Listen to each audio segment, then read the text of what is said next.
Ito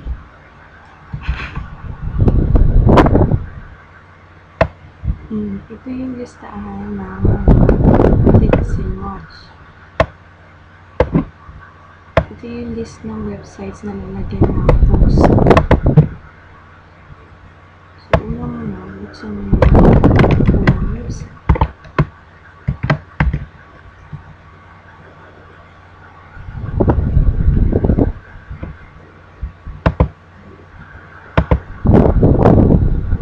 Ang username, admin, and password, courses12. Number 2, click add new post. Dito, yung pangalan ng admin.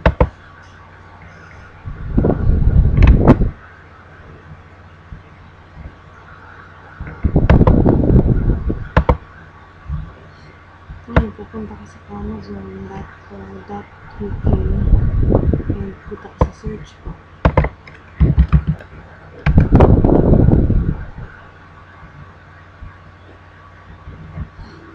Ito yung search bar.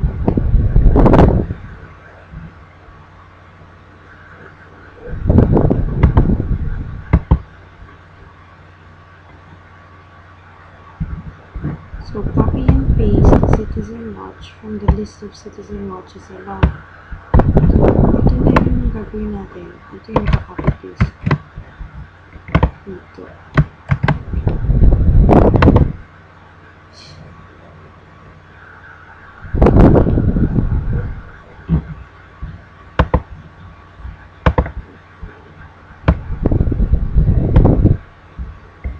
Click the first watch from the results. Minsan kasi maraming masyadong watch na lumalabas. Pero madalas yung pinakauna yung tama.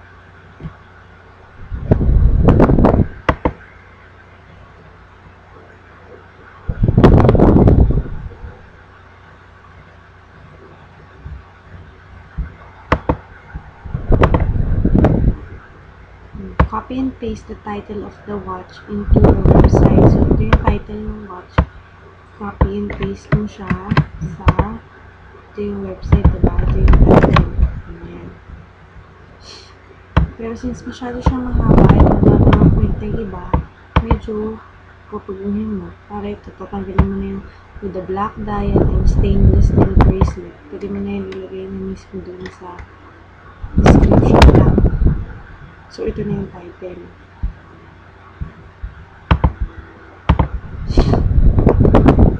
Next, open this link.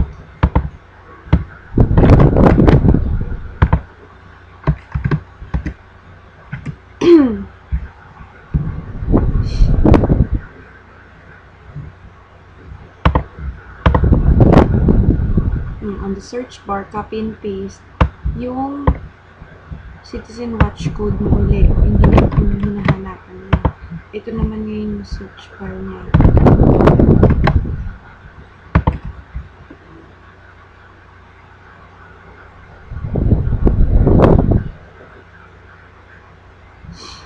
So, click mo.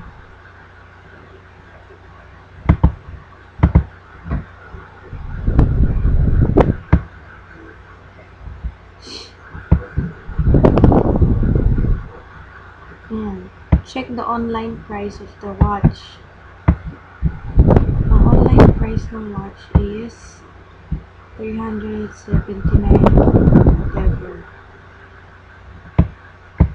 And here's the tricky part. Get the 20% less of that price. Mag-calculator tayo. So, 379 times 0.2. Yan yung 20%, diba? Minus 379. So, ang price niya is 303.2.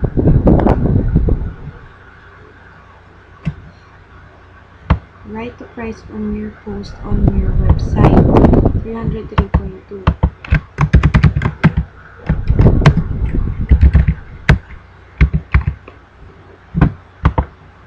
Tapos, yung ito, yung sign, copy-paste mo na kasi hindi ko alam paano makakagagamit din sa keyboard. O, diba?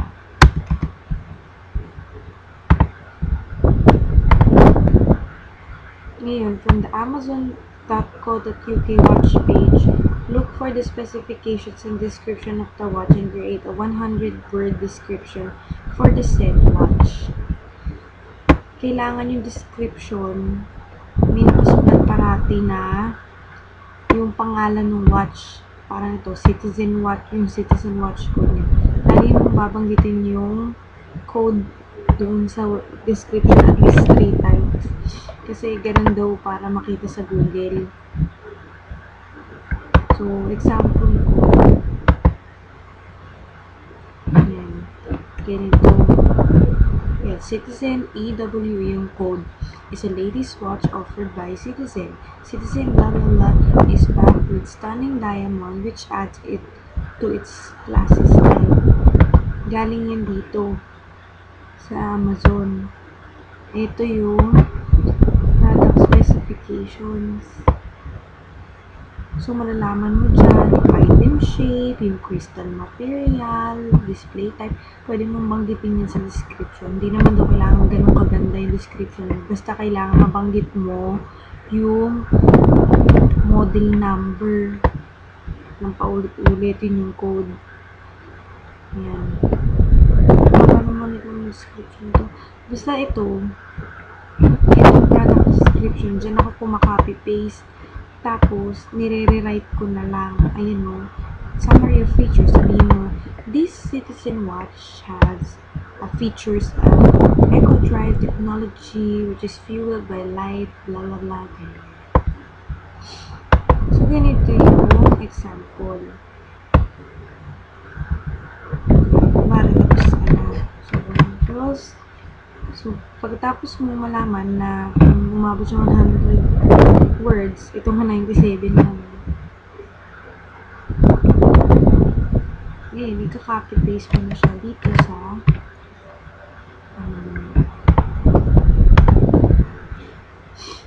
post. Below the description, copy and paste this sentence. Ito o. Copy.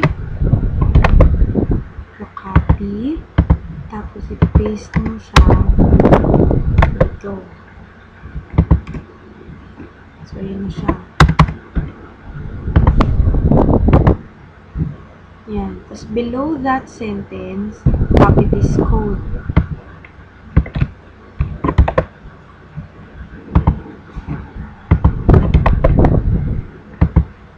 Yan. Yan.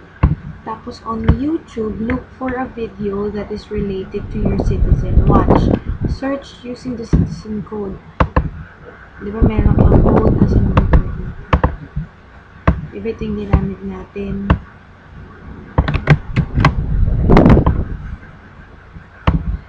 Iba yung ginamit kong description na. Yun yung kanina ko pa kasi ginagawa eh. Iba yung number nyo. Example lang naman. Yan. Ngayon, punta ka sa YouTube.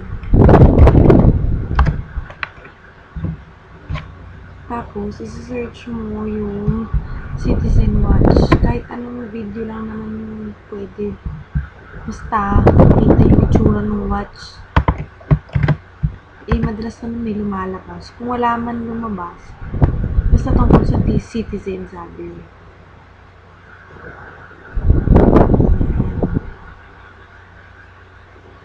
Ngayon, video. So, lalabas na yung video.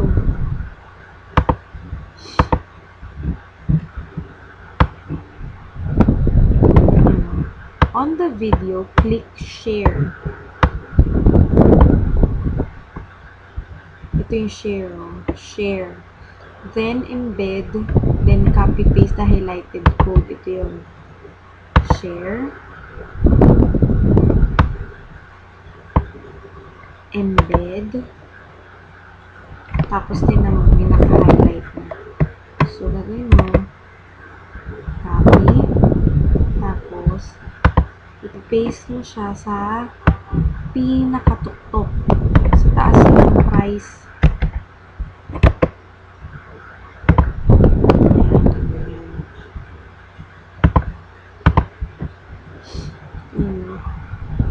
Copy and paste the highlighted code into the start of your post sa pinakatuktok. Then, click publish. Then, publish.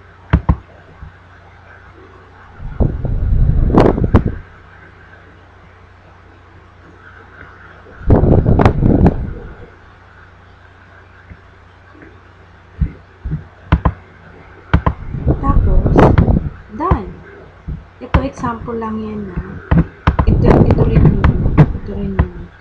Ngayon, para makita mo yung tsura, click mo yung view post. Kung gusto mo lang makita yung tsura, ganito yung tsura ng kalalabasan niya.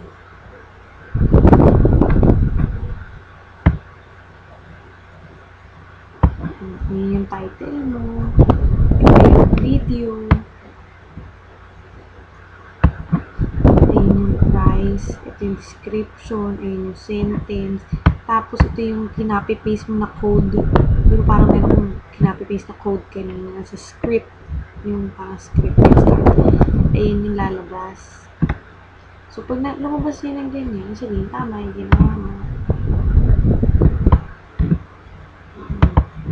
Tapos, yung para sa ibang website, di ba, ang tinry natin, ito, dito,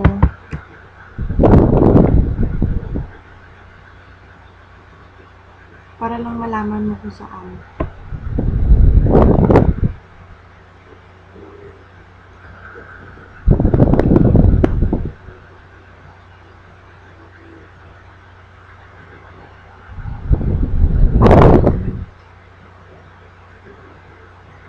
Iba kasi yung itsura ng website, kaya mo to. Paano mo ngayon malalaman kung ano yung add post din, no? I-click mo yan, add new. Ganun, add new. Ayun, publish.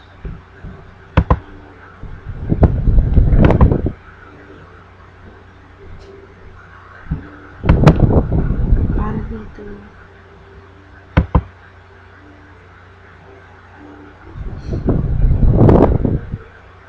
Basta gawin mo muna yung ibang website, iisang watch muna yung gawin mo para hindi balik-balik. Ngari ito. Para sa ibang website na agad tuwin mo. Pero dapat yung description, medyo palit-palitan mo ng konti. Kasi hindi pwedeng pare-parehas na copy-paste mo dun sa website. Ito. Dito, add new.